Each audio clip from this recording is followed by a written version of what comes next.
Now for the good news. I'm sorry, man. I just repeated an old podcast of mine that I do.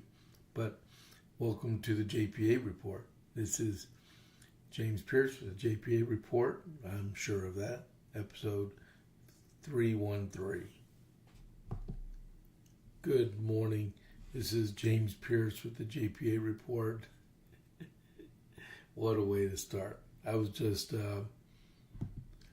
recording now for the good news, my other podcast, and I did about 27, 28, 29, 30, 31, 32. I just recorded 6 chapters, so I was in that frame of mind. I apologize. Well, it's a good mistake to make because it was Psalms 27 through Psalms 32. So if there was ever a mistake to make, that was it. All right. But I appreciate y'all tuning in this morning. So before we get started, I just want to give you a quick update on a couple of headlines that just hit just a little while ago. The president's on his way to Iowa this morning, and there was another hotel attack in Minneapolis last night where Greg Bovino is staying at. But this time, Minneapolis police was there on the scene and arrested several people after it looks like they devastated the lobby of the hotel. So welcome to the JP8 report, episode 313. It's still cold. I had to let our chickens out this morning. It was 20 degrees outside, but by 10 it should be above freezing again, and everything hopefully will melt today. That would be great. But thank y'all for tuning in. I asked that Lord, man, I got stuff spinning right now. Hopefully I'm online. I think I am. I'm sure I am. That's crazy. Oh, let me check one other place real quick.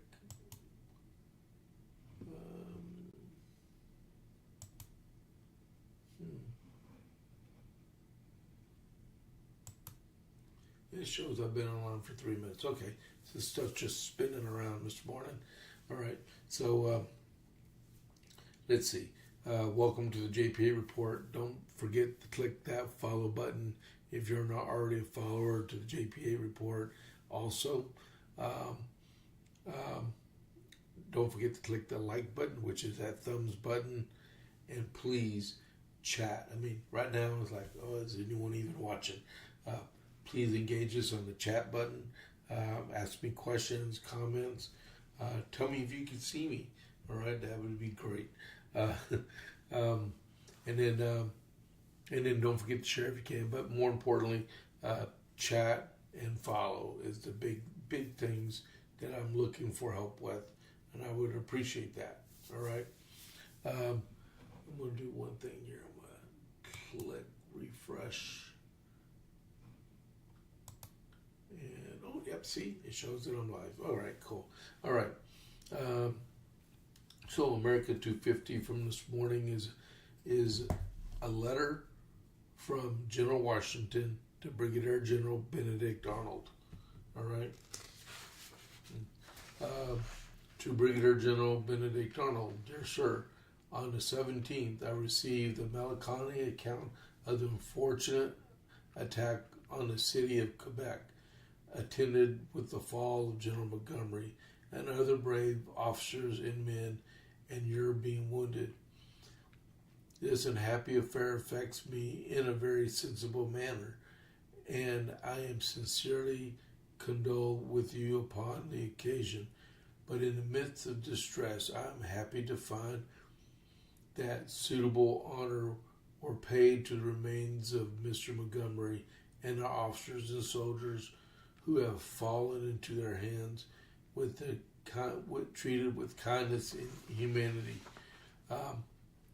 If you didn't know, that the British gave General Montgomery a full military honors funeral when they recovered his remains.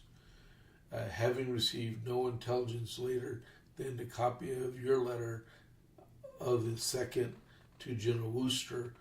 I would fain hope that you are not in worse situation than you then were. Though I confess I have greatly feared that those misfortunes would have succeeded by others on account of your unhappy condition and dispirited state of the officers and men. If they have not, I trust, when you are joined by 3 regiments now raising in this and the governments of Connecticut and New Hampshire, and 2 others ordered by the Congress in Pennsylvania and the Jerseys, with the men already sent by Colonel Warner, with these misfortunes will be done away and things resume a more favorable and promising appearance than ever. I need not mention to you the great importance of this place and the consequent possession of all Canada in the scale of American affairs. You are well apprised of it, to whomsoever it belongeth in their favor probably, and the balance turn. If it is in ours, success, I think, will most certainly crown our virtuous struggles. If it is in theirs, the contest at best will be doubtful, hardest and bloody. The glorious work shall be accomplished in the course of this winter. Otherwise, it will become difficult and probably impractical for administration, knowing that it will be impossible ever to reduce us to a state of slavery and arbitrary rule. Without it, will certainly send a large reinforcement there in the spring. I am fully convinced that your exertions will be invariably directed to this grand object, and I already view the approaching day when you and your brave followers will enter this important fortress with every honor and triumph attended to victory and conquest. Then will you have added an only link wanting in the great chain of continental union, and render the freedom of your country secure, wishing you a speedy recovery and the possession of those laurels with your bravery and perseverance justly merit.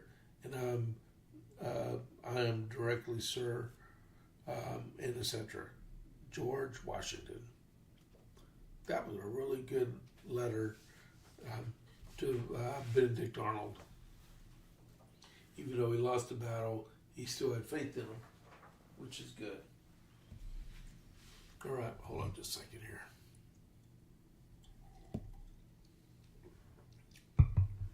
All right, so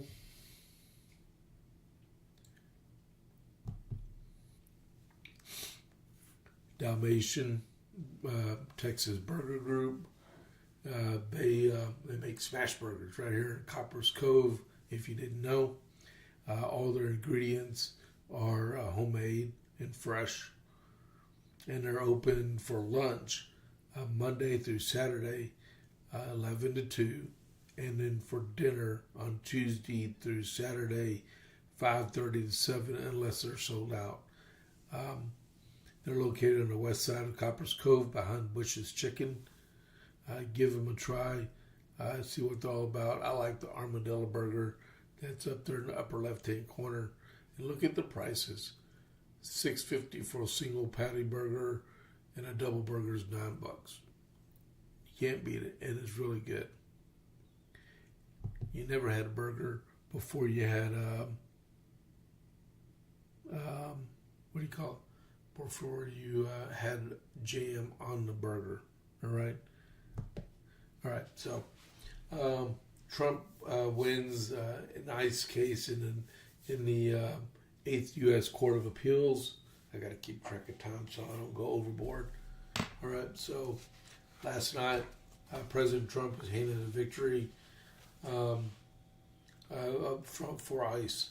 A federal appeals court sided with the Trump administration Monday in a ruling that blocks restrictions on tactics being used by U.S. Immigration Customs Enforcement agents while dealing with anti-ICE agitators, or as I call them, rioters, in Minnesota. The ruling by the three-judge panel, 8th U.S. Circuit Court of Appeals put a stay on the lower court that prevented the officers from arresting, detaining, pepper spraying, and retaliating against protesters in Minneapolis without probable cause, as anti-ICE agitators continued to confront authorities carrying out enforcement operations. We assessed and viewed the same videos the district court did, the appeals court said in the ruling. What they show is observers and protesters engaging in a wide range of conduct, some of it peaceful, but much of it not. They also show federal agents responding in various ways. The lawsuit alleged federal authorities violated the civil rights of 6 protesters. Last week, the court temporarily lifted restrictions on ICE agents' use of force against protesters in Minnesota. Monday's ruling grants full stay, the U.S. Attorney General said. I gotta change page here. Whoa. Oh, yeah, okay. Bad copy. Liberal judges tried to handcuff our federal law enforcement officers, restrict their actions, and put their safety at risk when responding to violent agitators, she wrote on X. The DOJ went to court. We got a temporary stay. Now the 8th Circuit has fully agreed with the reckless attempt to undermine law enforcement cannot stand. In a January 16th ruling, U.S. District Court Kate Menendez sided with protesters that issued a preliminary injunction. The plaintiffs sued the Department of Homeland Security and ICE over their treatment during immigration enforcement operations. In her ruling, Menendez found plaintiffs were likely to succeed on claims that federal agents violated the First and Fourth Amendment rights during protests and observation of ICE activities in Operation Metro Surge in the Twin Cities. She cited incidents with ICE agents allegedly used pepper spray, pointed weapons, and made arrests and conducted a traffic stop against these individuals who were peacefully protesting enforcement. Okay, so 2 things here. I feel that the people filing the lawsuit should be responsible for all legal costs. Right?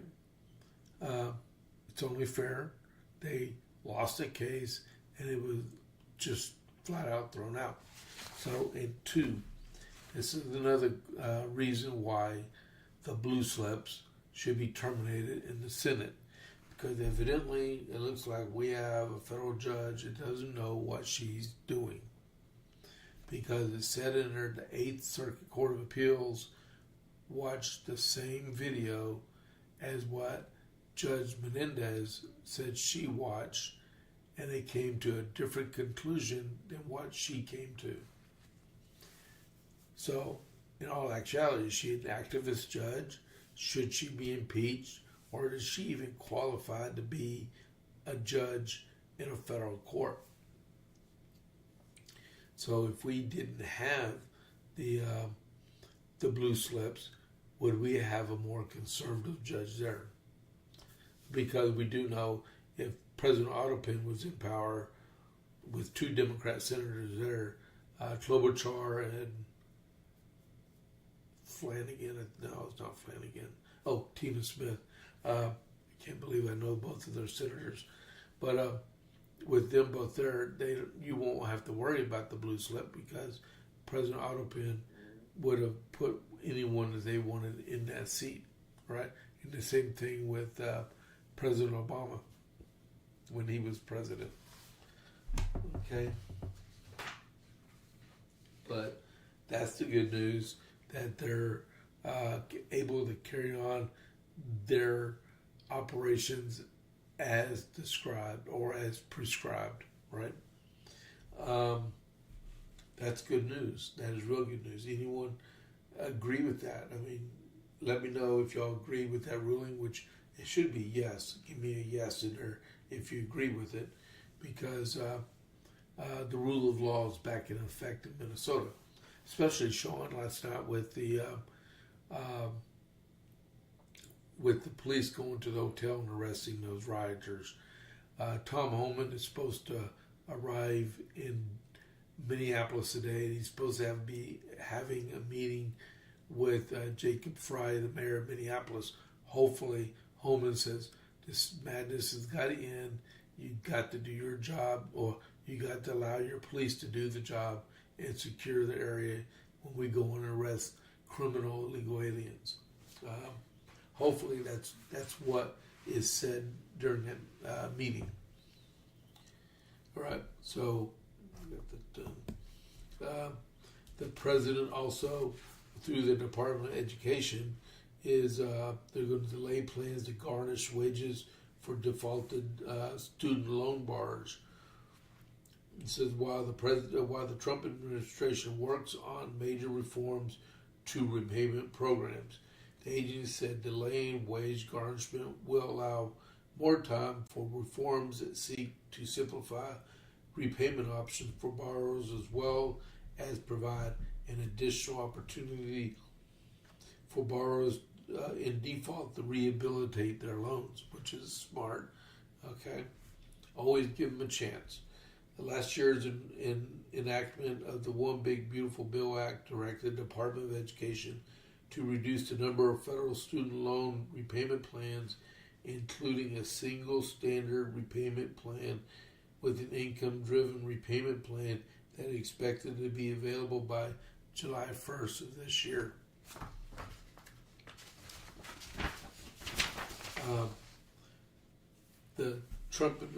The agency said it expects to delay the end collections will give borrowers in default more time to evaluate the new repayment options once they consolidate their loans or complete a repayment or a rehabilitation agreement.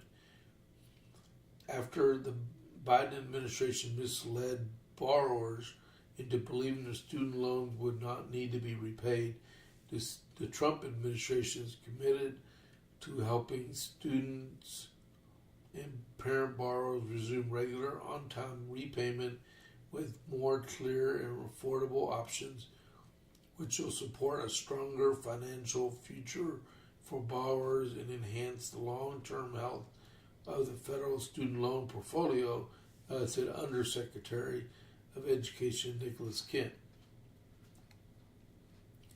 The department determined involuntary collection efforts such as administrative wage garnishment and the Treasury offset program will function more efficiently and fair than after the Trump administration implements significant improvements to our broken student loan system.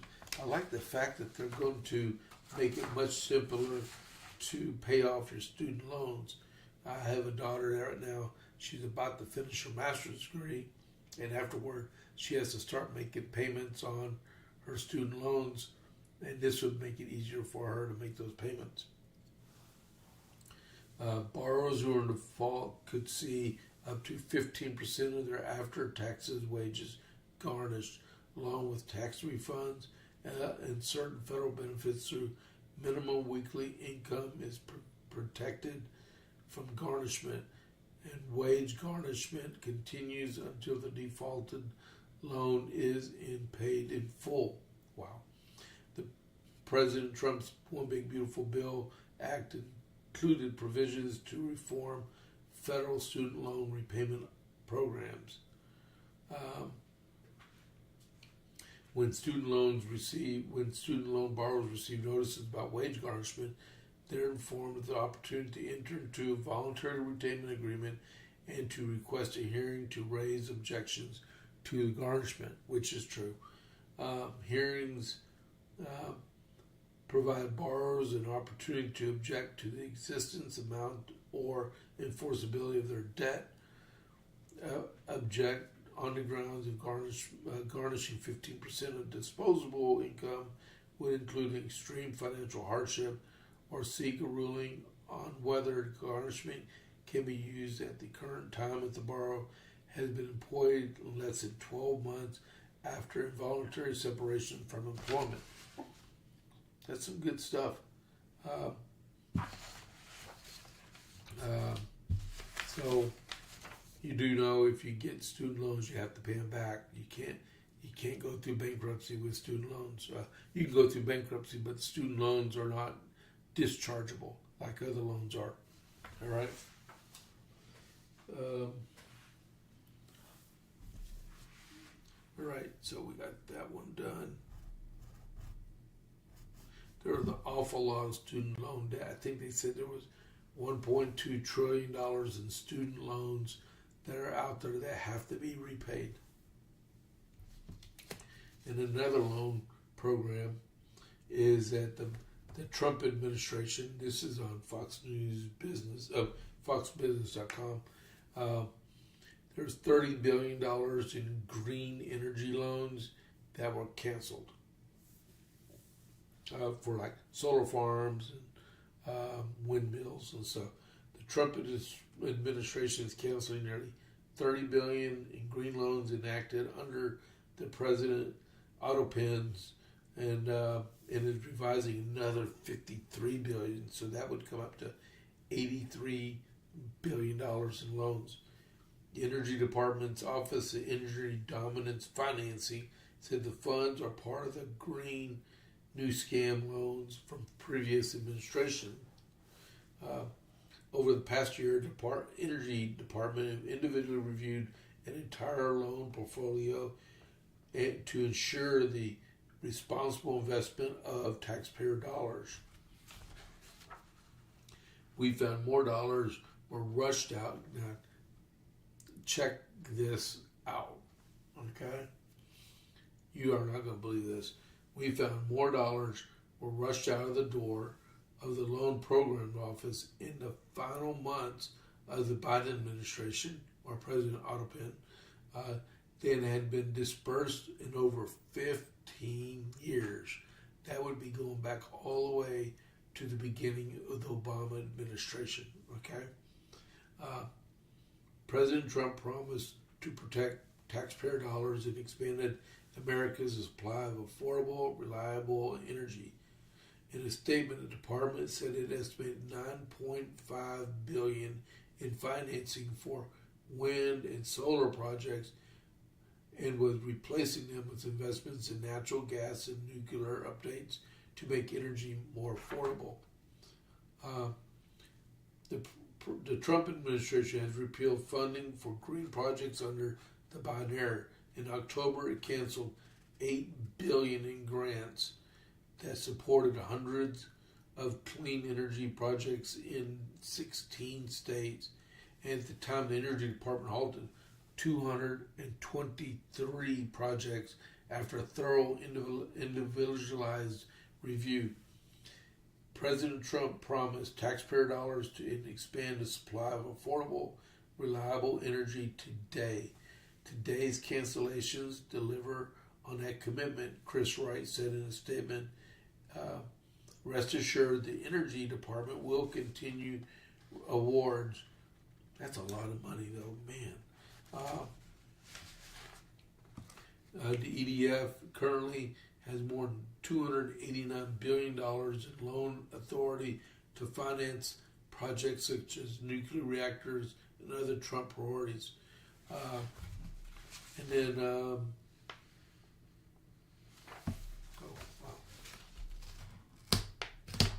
man, okay. It doesn't say which plans. I thought it did. I read that somewhere, so I think I might had a misprint here, and I didn't print everything because I did have reload paper at one point. But 80 in the final couple months of the Biden administration, $83 billion were rushed out the door. How many of those loans were actually legitimate loans that went to benefit the country? Because that's a lot of money. That is a lot of money.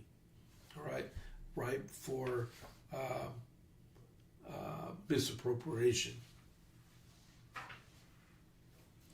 Wow, that's a lot of money. $83 billion.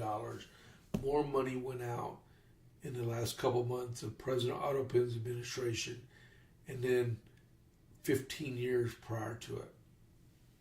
That's a lot.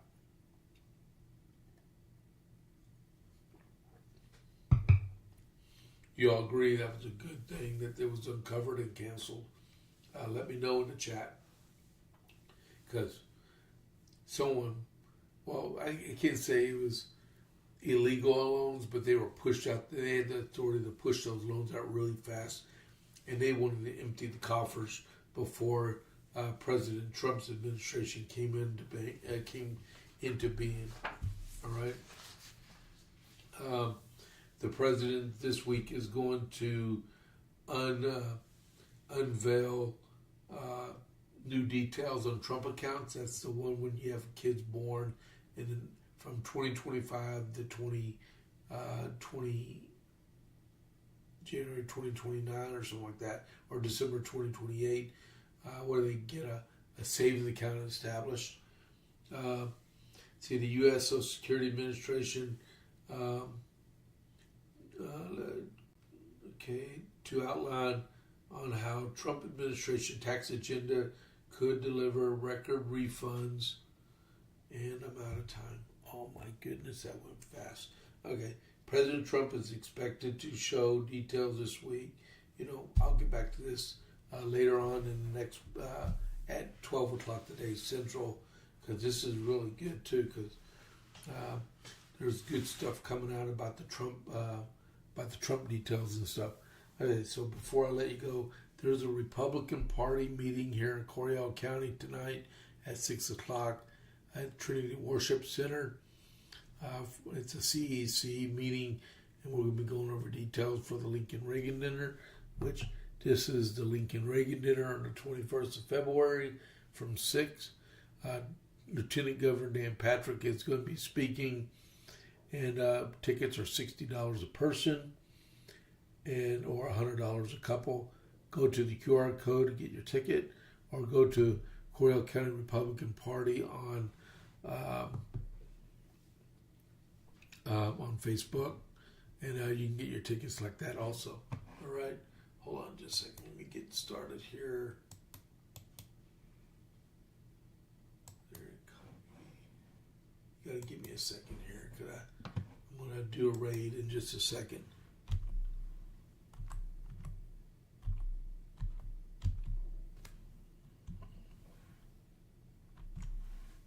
Okay, I'm ready. All right, so these are my socials. These are my socials for X, Facebook, ScrewTube, and True Social. Alrighty. So that's the show for this morning, and I got some changes coming out too. But we're going to raid on over to Before the Noise with Chad Prather, so you can get some good devotion time in today. All right, so this is James Pierce with the JP8 report. I'll catch you on the flip side. I'm out. Let's see here. There, confirm. And I'm going to transition over, and I'll see y'all at 12 noon Central.